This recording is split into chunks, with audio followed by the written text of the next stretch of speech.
l'apôtre Pierre Kitete Chaumba, le représentant légal de Yada Ministry. Ok. Voilà, merci papa. Quelles sont les nouvelles, hein? Santé, évolution ministère Il y a santé, Nzambazoba Telabiso na Mawanaye. On est là toujours, toujours bosser, toujours travailler, toujours comme dans le Baka, toujours. Tant que la sorcellerie existe, l'apôtre Pierre ne lâchera jamais. Donc nous sommes en train toujours de combattre Yakobundapo, sorcellerie, ou Kangiba na Nzambe. Kindoki, ou Kangiba na Nzambe et libérer Bango. Et tant que Kindoki coexiste, ngai na kotikate mabolongo na se zamba kolala na se pona yo omona loboko na nzamba. Voilà, merci beaucoup apôtre. Bien, merci à tout le monde, mesdames et messieurs, chers amis téléspectateurs. Nous sommes à Kinshasa, la capitale de la RDC. Jérémy Louemba, les renards du désert. Bienvenue chez nous. Abonnez-vous massivement sur votre chaîne Équilibre Télévision pour nous soutenir. Lentement et sûrement, nous sommes là, on essaie toujours de travailler. Devant vous, c'est Jérémy Louemba et l'apôtre Pierre Kitete. Nous allons essayer de parler sur l'actualité, mais également sur d'autres points d'actualité. L'homme de Dieu, bonjour. Bonjour, Jérémy Louemba, les renards du désert. Voilà, bienvenue papa. Merci, merci. Na sepelpe comme on a yo lelo, à bonne santé, surtout que na mono bakisi sous poids. Vraiment, c'est bien comme ça. Na mono kenza mato sala kat na bon monayo. Amen papa. Alors, bonne évolution au ministère. Activité sur le gandien. Il y a ministère est le cas très bien. Tout clôturer séminaire sur comment dirais-je communiquer dans la chaîne toujours sur les phénomènes mari et femme de nous. Oui. Et puis je bénis le Seigneur parce qu'il y avait des délivrances. Batuba bengi par-ci par-là et puis les lots batuba ko témoigner le bokanza mais makasi partout. États-Unis bengi, Londres bengi, France bengi, Belgique bengi, bato ba kangamaki na ba phénomène. Batu msupe ba yeba kite ki ba phénomène wana banaki ko konzali kolo na bango. Oui. Mais tango ba bengi to solo la bango nzoka ne mari de nous azalaki. Nzoka ne femme de nous azalaki. Ba ignorant. Bataki azaki na base ya destruction parce que eloko na lobaka toujours Jérémie eza phénomène moko mabe. Boko la mona kuluna na ndako. Mais mari de nous te femme de nous te. Voyez? Phénomène na so ekoti et qui créé ba makamo mususu na vie aux autres la okondi mateka phénomène mari et femme de nuit balongolo na musala aux yeux maladie ya cancer aux yeux maladie ya peau aux yeux problème instabilité na libala na mobali muzo comprendre te nanya za na base alikamwana okoluka noko oluka tata mwasi nzoka ne mari femme de nuit avant de la bino déjà. Voilà, merci beaucoup pour l'introduction apôtre Pierre Kitete. Nous sommes suivis à travers le monde. Je crois que Bandeko Bele Baza béni à travers cette émission. Papa, entre nous, toujours qui est lentement et sûrement vers la fin de cette année. Tu vois que l'église est Bele Baza a un programme à la fin de l'année. Et puis Bandoki va changer un peu de stratégie. Balokaka en décembre. J'ai vu moi-même le dimanche dernier au niveau de l'aéroport Yandjili un accident mortel. Batouba Koufi. Un pasteur est décédé entre Ketch et Dieu Parmada. Donc, au moment où la stratégie est déjà travailler. Alors, quelles sont les précautions en tant que leader, visionnaire d'une église, et tant que père spirituel pour nous battre autour de nous? Gloire à Dieu. Le col là, au Meminga déjà na terrain de spiritualité, on a bandoki. Na lingi to sambela avant to banda parce que monitorer na mutuka to kozonga na mutuka les a phénomène moko ceux qui ont dévoilé makam na bango peut atteler marapo na koluka ko combattre. Très bien. Voilà pourquoi je demande que le sang de Jésus batte la biso pe bato o bato la na mission oyo makila na yesu batte la bango tika message oyo écoutana na mutu moko pepe sa kinya esika kimezangaki na kombo na Yesu na bondeli boye. Amen. Voilà, merci l'homme de Dieu. Alors, quelles sont les stratégies, les précautions au bino ba pasteur bozozoa pour nous sécuriser ba Nzambe? Bon, en stratégie penza ezate si ce n'est que la vie de prière. Ah OK. Au Bible zolo banabiso que ne vous lassez pas de prier pendant que vous avez l'occasion ya ko prier to sambelaka. Prier sans cesse. Prier sans cesse, c'est-à-dire ezali héritage au Christ atikela kibiso. Quand il montait au ciel, atikela kibiso de vie de prière. Et le diable aujourd'hui ne craint pas celui qui a des diplômes de licence. Le diable ne craint pas celui qui est connu partout dans le monde. Il ne craint même pas les présidents, même pas les premiers ministres, même pas les généraux. Mais le diable craint, même moi, dans la vie de prière intense, des diables à Bangakaye. Donc, stratégie auto qui coupe Sabana Nzambe, ils allaient que vie de prière est dans la style, il y a vie na bango ya chaque jour. c'est-à-dire ndengo melaka maya komela chaque jour soko milima ité au santaka ke oza déshydraté au santaka que il y a quelque chose qui manque dans ton corps. La prière aussi doit être comme ça. Quand tu ne pries pas, le kolanga na lobaka toujours Jérémie soki na bondelité na monaka le ko na sali le sumu. Je sens la culpabilité dans mon cœur. Il faut na matazamba, il faut na la nasse, il faut na gêner, il faut na chama bolongo la, il faut na lela. Et souvent je prie pour les choses qui me concernent pas. Na bonde la pona bateau na yebite, bateau na monate, bateau kana yokaka. Soka bengi na memaka likamona na motema pona ko lele pa nzambe. Donc stratégie ya bana na nzambe auto ki ko pesa bino ezali vie à prier parce que dans ce temps de la fin, ezali kamuka ya mois de décembre été. Ezali kamuke batba comprendre que nous sommes au temps de la fin. Voilà. Donc dans ce temps de la fin, le diable a multiplié plusieurs systèmes. Banganga ba comme belé, bazo séduire bana nzambe, bazo kosaba tout, donc nous sommes vraiment en danger.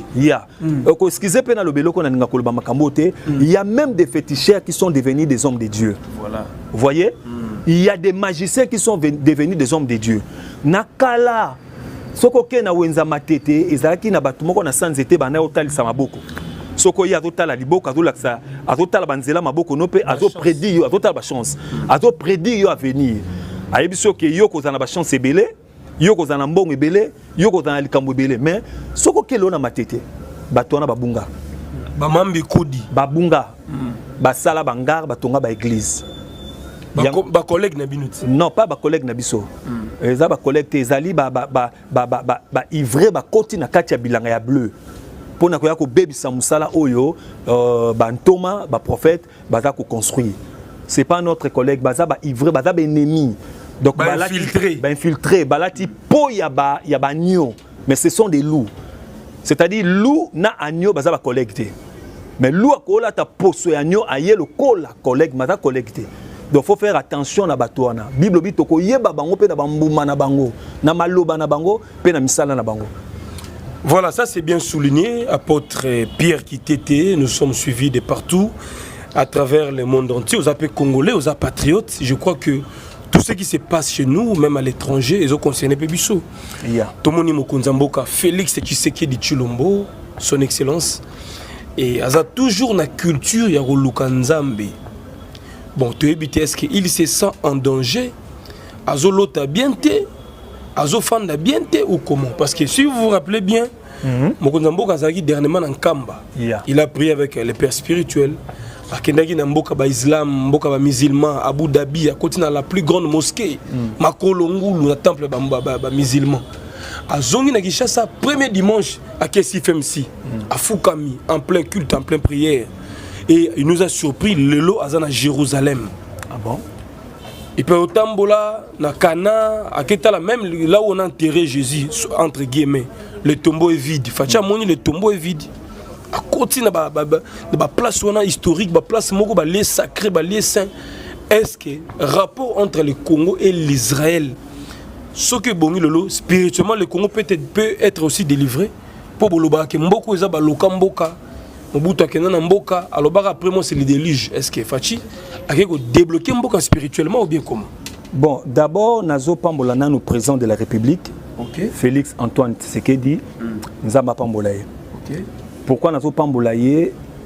D'abord, la Bible dit que toute autorité vient de Dieu. Nazo Pambolaye d'abord selon ma commis. Et deuxièmement, Nazo Pambolaye par rapport à ba ambition na Yazanango et puis désir à Zanango. Vous voyez, quand on a mon aramuto, on a mon pasteur. Moutounin. Fati, Nango Bengi Moussa Lanzam. Quand on a mon le président de la République, je vois en lui, soit quand il présente l'impression de pasteur. Je vois en lui le désir à Makamwanzambe. Ils ont hypocrisie et ça la réalité. Non, depuis longtemps, Manako Sambela. Avec chrétien, depuis avant dans la présidence avec chrétien. Alors, Sambela l'église, je crois, mais jusque-là, à Kenaka prière. Donc, aligné Makamwanzambe depuis quand? Depuis longtemps, Zamba Salaye Ngolu, na famille, Bakoli, na vie chrétienne. Akenaka prière, après sa offrande, après sa kadim, yazamo na limité, biso to na lemba, to banako ya ko leka, ko za komona, to yebinda ko papa Tshisekedi le père. To banako leka, uzomona papa vanaka. Tout ça donc c'était une famille au bakola ki na makamope nzambe ki na kati. Très bien. Donc il n'est pas azo sambela te pour comme président. Azo banga nde bandoto mabe tout ça. Ko banga te muto azo sambela ta likolo ko banga. Très bien. Donc il fait que ce qu'il faisait. Ah, ok. Vous comprenez? Depuis longtemps. Donc, c'est pas que pour nous, mais la prière aussi, ils ont porté le komoko, il y a ma casse na kachabo moinaye. Ils ont mis ma bouclier à protection. Parce que être un président de la République, Jérémy Louemba, c'est pas facile. Oui. C'est pas facile. Ngana loba ceux qui va voter ngana comme président de la République après une semaine, un mois, n'a ko démissionner surtout pour n'amboka na biso Congo. Ngana ko démissionner.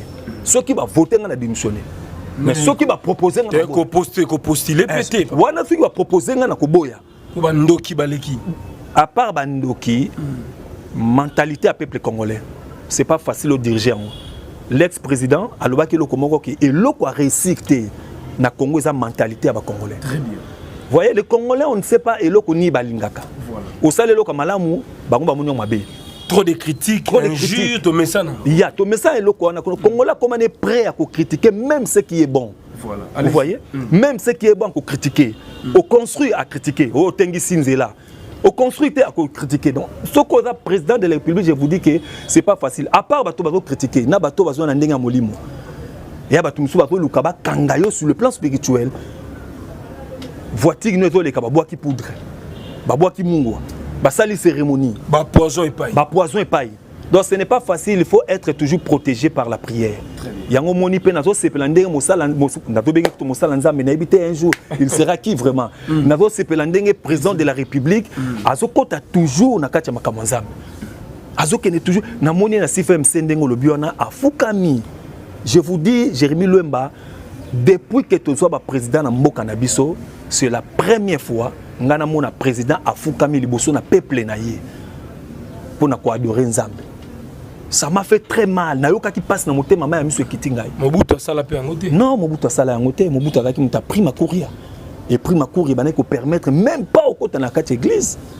Ce qu'on a côté une église, est semblable na religion na bango. Mais na ba église de réveil na biso boye, non na côté. Et puis alinga qui pe ngote. Te alinga qui ngote. Pendant combattre ngo. Ya combattre église de réveil makasi. Combien de fois archevêque Coutinho Fernando a côté ba prison. Combien de fois Kota Bamakala? Parce que Azaki en plaire, a même mon pépé moko ya sikanaka chamboka. Ndomoni banaki on ko arrêter. Donc religion wana et banako sengate et va na place mon christianisme. C'était ba secte bambutu ba kota wana. Ya, c'était pratiquement Maïkari, ba prima couria, loge. Ça ba secte mort diabolique.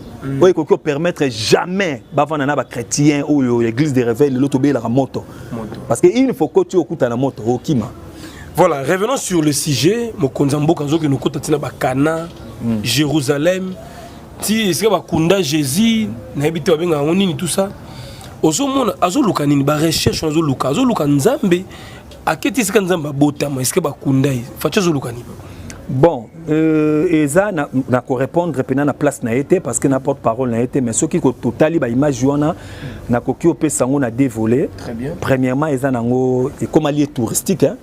Bato bakendaka kotala histoire toyokaka lisolo Yesu akufaka toyokaka bakundaka na Golgotha toyokaka Kana toyokaka Betsaïda toyokaka bamboka wana nyonso etikala balie moko touristique o bato partout na monde bazoya bayotala pour visiter parce que Israël faut toyeba bango kezala peuple moko ya Nzambe peuple moko oyo Nzambe asala alliance na mboka wana apesa bon mukongo non Nzambe asala alliance na mboka wana et d'ailleurs mboka na biso comme RDC Congo ceux qui sont en France au monde en France mais ceux qui ont dit ba kombo wana ezana batunde ba pesaka ba kombo wana au monde peut-être monsieur moko bo apesa kombo ya mboka en France monsieur moko bo apesa kombo ya mboka na Belgique monsieur moko bo apesa kombo ya mboka na biso yo Congo so comprendre mais ceux qui sont en Israël Luka muto apesa kombo ya Israël ba laksa le créateur des cieux et de la terre Nzambe les mboka ya Nzambe Israël est l'axi peuple de Dieu peuple et alliance.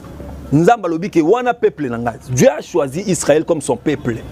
Mais d'autres disent que Nzamba appelle ça Israël au Congo, il a choisi les nations que nous sommes. Le problème c'était pour le salir. Il faut comprendre quand Christ était venu na Israël. Il a fallu que Nzamba yemoko induction mtema na bango po Nzamba zaki na posa abiksa ba nation misusu. Mutu nyonso o azaki na libanda nationalité juif azaki considéré le la païen. Donc nous, on était des païens. Soit aux Français, aux Américains, aux païens. siko bolingo na nzambe ezalaki ke nzambe azwa ba peuple wana nyonso abikisa bango parce que dans ce temps là nzambe azalaka ya Israël nzambe azalaka ba juif yango to benga ke le dieu des juifs nzambe azalaka ba juif mais nzambe azalaki na posa azwa peuple mususu peuple nyonso ya mokili mobaba koma peuple na ye yango tango Christ ayaki il a fallu kaka nzambe anduksi motema ya ba juif pona sali et que n'est pas na biso o toza ba pagano. Au Bible le dit que à tous ceux qui l'ont réussi, à tous ceux qui croient en son nom, il leur a venu. Donc nous sommes devenus les enfants de Dieu parce que Dieu nous a donné le pouvoir grâce à Christ ou à Koufa qui na croit. Ce qui bana Israël, ba fungola ki motema ba yamba Yesu, biso tongo bikate. Tongo dans la destinée d'enfer. Donc il a fallu que Nzambe moko a endurci le col la sala qui n'attend ya pharaon. Nzamba zo Moïse a ebisi que na pesio mission qui n'est ko libérer peuple na ngai. Et tant Moïse qui n'est pas pharaon, le même Dieu qui a donné la mission. Et Moïse partait avec beaucoup de motivation parce qu'il savait que Dieu lui a dit. Parce que quand Dieu t'envoie dans une mission, papa, général à côté le méloté, roi à côté le méloté. Mais le même Dieu est allé plus loin à endurcir son thème à pharaon. C'est pour manifester sa gloire. Donc si Nzambe appelle ça c'était pour sauver un peuple qui était loin. Et aujourd'hui nous sommes sauvés par la grâce, par le moyen de la foi. Voilà, merci beaucoup l'homme de Dieu, ça c'est bien expliqué. Mais à l'époque, au Zaïre, le président Mobutu avait choisi Pharaon, Aboaki, Israël. Alors, entre un ami et un frère, le choix est clair. Abo Israël, un pays africain, un pays égyptien. Le lot Fachi a yéna bokondinaye, a quelques zongi sa relation diplomatique, spirituelle, il y a RDC, na Israël. Est-ce que le pays sera délivré? C'est ça ma question, l'homme de Dieu. Est-ce que au Sambela pour Israël, est-ce que vous allez convaincu que source il y a délivrance à Congo, faut arracher en Israël? Nalingi nabete la initiative, nabete la président de la République, mais nabete la initiative au président de la République Azwaki, il y a qu'à réconcilier RDC na Israël. Na acclamé initiative wana, que le Sénat te bénisse. Bible zolo banabi soboye, c'est lui qui bénit Israël, Dieu le bénira. C'est lui qui maudit Israël, Dieu le maudira. C'est un peuple de Dieu. Donc, Mobutu Salaka est rare nakala. Et ça qui ba loge, et ça qui ba religion, ba science na bango, ne permettait que Zaïre à l'époque, tout dans la alliance ou en Israël. Il a fallu qu'il n'est pas égyptien.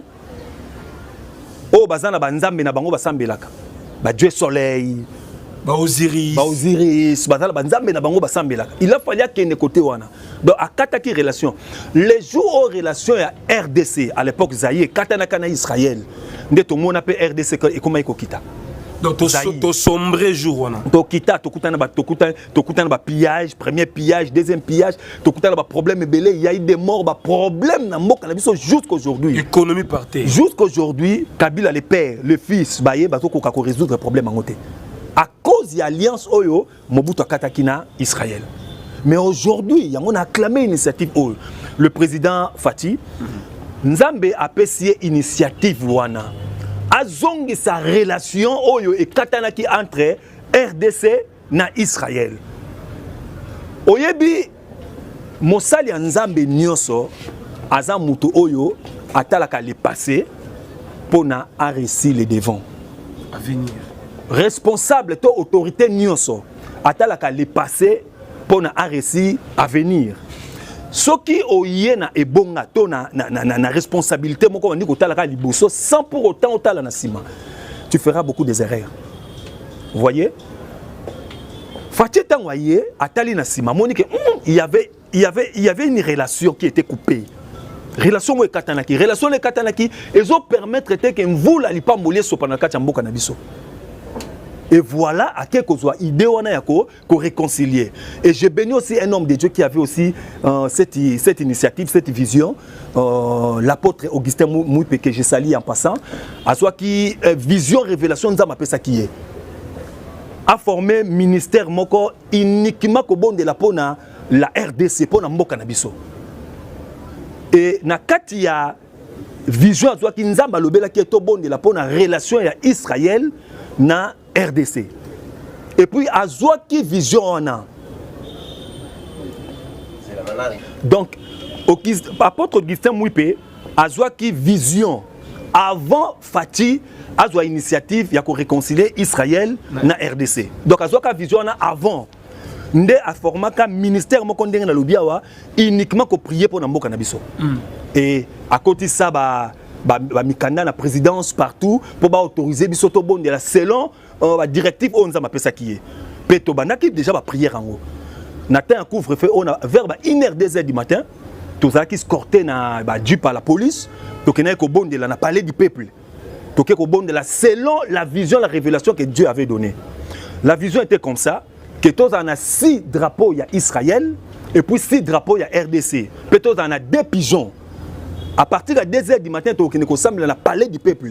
Après que ça, tu as pigeon, tu as calicolo, tu as la délivrance, puis réconciliation, il y a RDC, et Israël. Et mboka sur le plan spirituel. Parce que le physique est dépendant de spirituel. Ce qui sur le plan spirituel, bozo boité, sur le plan physique aussi, ma kamota m'a bien été. Alors, vous avez sur place, vous avez sur place. Il y a une vidéo, il y a une vidéo, sur place. On a fait d'ailleurs un même qui carton, il y a un pigeon. On était avec les conseillers, je ne sais pas si principal de quelle matière, il y a président de la République. C'est lui qui a pris les pigeons pour jeter en l'air. Donc, est-ce que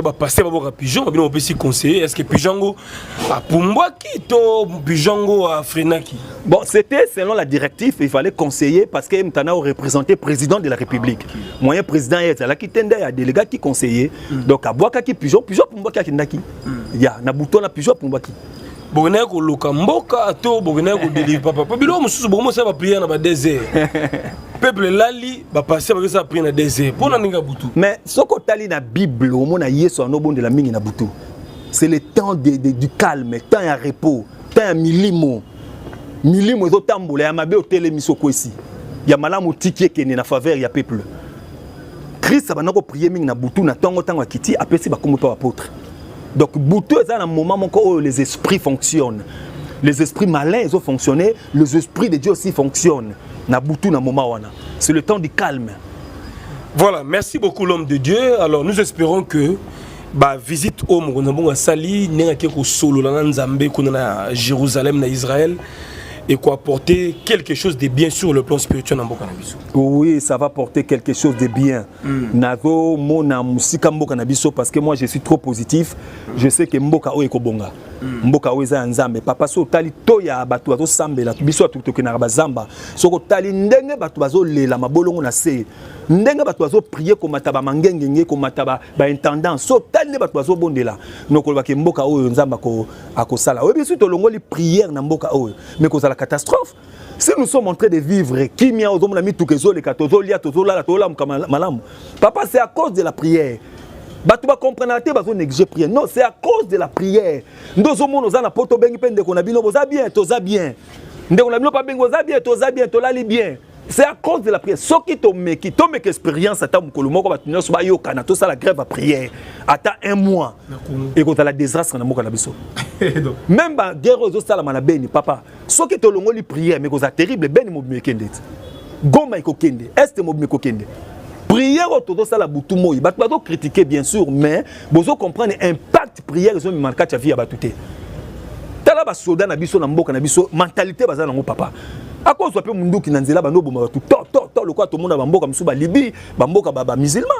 Il peut faire ça mais na mboka na biso makamone ko batu ko sala ngote malgré nzala. Malgré nzala, malgré les circonstances, les problèmes, mais batu baza toujours na morale abaissée. Pour nanini, la prière, prière a joué un rôle très important. Et voilà pourquoi nous avons béni d'abord mon pas dans le sommet. Il y a beaucoup de initiatives. Pour ça, on a la prière.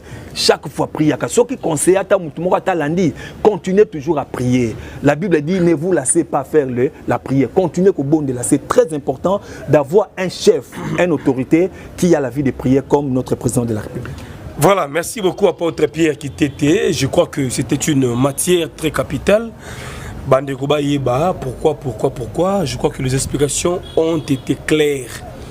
Ou éclaircir religion, ou éclaircir opinion. Et chacun est libre d'émettre son point de vue à travers les commentaires.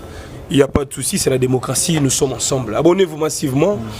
Et là, nous allons continuer avec d'autres sujets aux alliés congolais. Papa, au Moni. Il y a un procès organisé au niveau de France. Hein. L'artiste Kofi Olomide, Azali, c'est vrai, Bobenga Boba païen.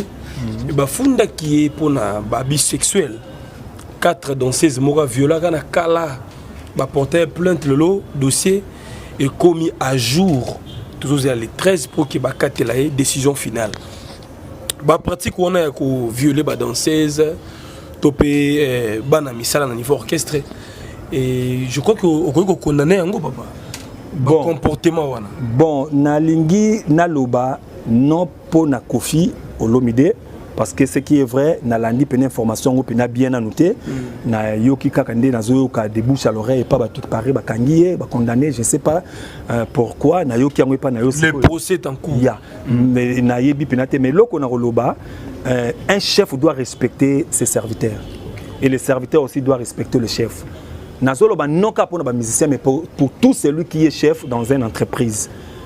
Ce qui m'a dit pas nayo azali esclave nayote qui okoko zoyo manipuler comment tout moment comme tu veux. Il faut respecter parce que je crois que Moussala Oyo azo porter pas nayo nezo sala ki yoza la chef. Surtout ba pasteur ba zo sala ngombe mingi na ba protocole hein. Ya ce que ça na batu bazo sala ba makamwana là je conseille tout le monde en commençant par le président de la République ti na dernier huissier. Nazo conseiller tout le monde s'il y a des gens qui pratiquent comme ça il faut que justice en Zambezali. Ce qui est en Zambé, il y a Mokilo Kimi en Zambé Kangayo. Donc, ce sont des mal que nous ne pouvons pas encourager. Quoi. Il faut condamner les mal. Les mal, on doit la condamner. Il faut condamner toujours Mabé. Mabé za Mabé, Malam za Malam. Ce qui est en Malam, c'est conseil, condamner en haut. Donc ça c'est pour tout le monde, c'est pas seulement pour l'artiste. Voilà, okay. Voilà, c'est un conseil. Je vous laisse maintenant le temps au exhorter Bandeko. Sur votre matière ou prédication de ces jours, je crois que Bandeko Belé, Bazalis Coché branché, Joël Moulongue qui na Birmingham, le vieux Batombo Bobo et sa femme Maman Lami Bekantoy à Londres, Doucouré immortel, et le conseiller Papa Philippe Kabouikou à Fribourg, je vois Claude Bill en Atlanta, Daniel Makila Coupé Salé Toulousain. Il y a Louis-Zombala de Madrid, maman Claudine Louye depuis Kinshasa, maman Fifi Longo à Londres, je n'oublierai pas Sema Mayasi, femme légitime, et Agency Mayasi Forza Italia. Vous nous captez, nous sommes fiers de vous, le célèbre Dienzundu na Washington. Le célèbre Dienzundu na Washington et aussi notre vieux Girard Saddam na Manchester, Maître Sizasuka, ma puissance Amikili, Bozaï Belé. L'homme de Dieu, je vous laisse le temps minimum pour que Bandeko Bortanabiso va bénéficier de la parole de sagesse. Amen. Message d'espoir. Ôtez à Bandeko. Nous sommes tous des pécheurs. Nous allons faibles devant Mokili et consort. Mais comme vous l'avez si bien dit, que seule la prière Ndeko Sala qui est changé puis Makanisi. Et Théa Bandeko, par rapport au bon ici, je crois qu'ils seront bénis de partout où ils nous suivent. Gloire à Dieu, merci Jérémy Luemba. Nous avons pas de chaîne Équilibre TV, nous avons pas de Kendeliboso, c'est là, ma chaîne nous permettre toye banana yo, tokutanana yo, oyo kapebiso. Nous avons permettre biso dans la chaîne oyo, ata tozu visate mais tout à Londres, tout en Allemagne, tout aux États-Unis. Ata ambassade depuis le biso visa, mais les lots dans les États-Unis, les lots dans Londres.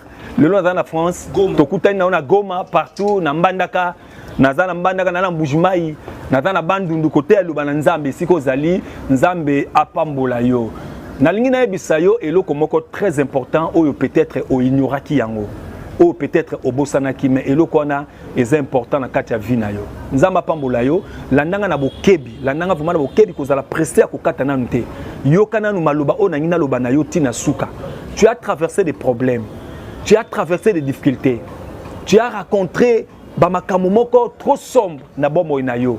Ozoe batté par quel moyen obima? Par où commencer? Ozoe batté sikani délivrance na yo ezali. Au contacter ba sali nanzam. Au contacter ba prophète. Au contacter ba apôtre. Mutu nini yo contacter? To komi kuna makanisi ko contacter banganga, ba féticheur, ba voyant. Mais lelo na elio message moko espoir. Pour na koyebisa yo ke il y a aussi l'espoir pour na bomo na yo. Nzamba kosala makamwa minene kati na bomo na yo. Olembi na libalo vandi, olembi na mosala, olembi na mboko kendaki. Okomo réfléchir que mboka on a kendaka depuis na yelo kama la muzate. Na ye koyebisa yo ke il y a de l'espoir pour na bomo na yo. Nzambe oto sambelaka ayebi yo nzamba bosani yo te. Dieu te connaît. Dieu te connaît. Et Dieu a des projets merveilleux pour nous. Dans la Bible, dans le livre, il y a 1 Jean, chapitre 3, verset 8. Yoka Bible, le Bible, c'est lui qui pêche est du diable. Car le diable pêche dès le commencement. Mais le Fils de Dieu apparu afin de détruire les œuvres du diable. Gloire à Dieu. Bible zo bana biso boye moto oya sumuki azaya satana pa mate satana sumukaka wuta e bandeli ya makambo nyonso menzoka nde mwana na nzambe Yesu Kristo ayaki na mokili pona ko détruire ba œuvre na diable eloko na ngina solola na yo kaka siko ba œuvre ya diable oyo ezo dominer na kati ya vie na yo eloko na ngina expliquer yo ba œuvre ya diable oyo ekoti na kati ya famille na yo. Tu n'arrives pas à comprendre, ta famille était bien.